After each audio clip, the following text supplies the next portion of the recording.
Details of really what happened. Hopefully we'll get details from the black box within the pilot if they can recover that, but we'll keep our viewers as well as you updated as we get information. Yeah, as you say, those flight data recorders, otherwise known as black boxes, they're always vitally important, aren't they? They're always near the tail of the aircraft. If they can dig them out, at least the aircraft investigators are making some huge steps if they're in good enough condition. Okay, Tabing Motse, thanks for rounding up what we know so far. Well, just to remind you, a Tatarstan air company Boeing 737 jet has crash-landed earlier while making a third attempt to land at Kazan airport in central Russia. Latest reports say that 52 passengers and crew on board have all been killed. There were 46 passengers and 6 crew on board that flight that originated from Moscow's Domodedovo airport earlier on. Emergency officials say there was an explosion as flight U9363 from Moscow tried to land. Now, we don't know whether that was actually on impact or just as it was trying to land.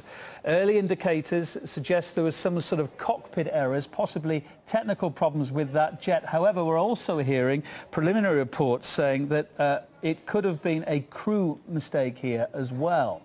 Kazan airport has been shut down for now, as Tabby has been saying. The plane, as you're seeing on your screens, not an old Soviet-era plane in any shape or form, but a modern designer Boeing 737. We don't know the year of manufacture of this or how many miles it had clocked up.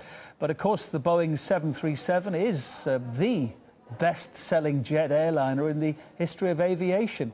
A production of this model has been going on now since 1967. They call it the workhorse of the skies. At any one time, there's at least 1,000 of those things up there. Most of us have travelled in one, of course, if we've travelled by air at all. The worst crash in Russia involving this model of jet happened in the city of Perm back in 2008. Then all 88 on board died. So, as we say, it was a Tatarstan Airlines flight. It was flight number U9363. I'm just repeating the details if you just joined us now. You might be worried about anyone who may have been on that flight earlier on that originated from Moscow. We'll try and find out the time of that flight when it originated.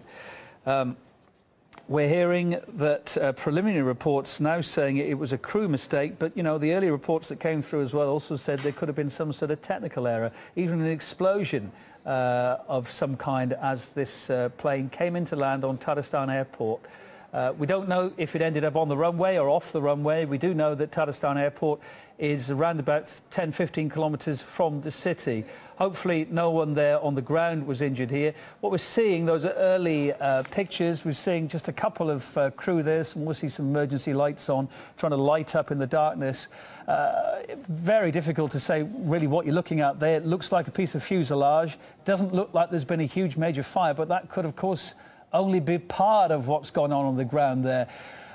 Again, early reports saying there were 2 aborted landings, but now we're hearing there could have been 3 aborted landings. Well, if that is obviously the case, it raises questions about why that would have been, what went wrong the first time, what went wrong the second time, indeed, what went so tragically wrong the third time, if it was the third time this plane was coming into land. Now, 52 passengers, as I say, and crew on board there, all of them killed. 46 passengers, 6 crew. Emergency officials saying that there was some kind of explosion as flight U9363. And again, that's still not been officially confirmed, but we believe it's flight U9363. We think that was the flight number of the flight that was involved here that took off earlier on from Domodedovo.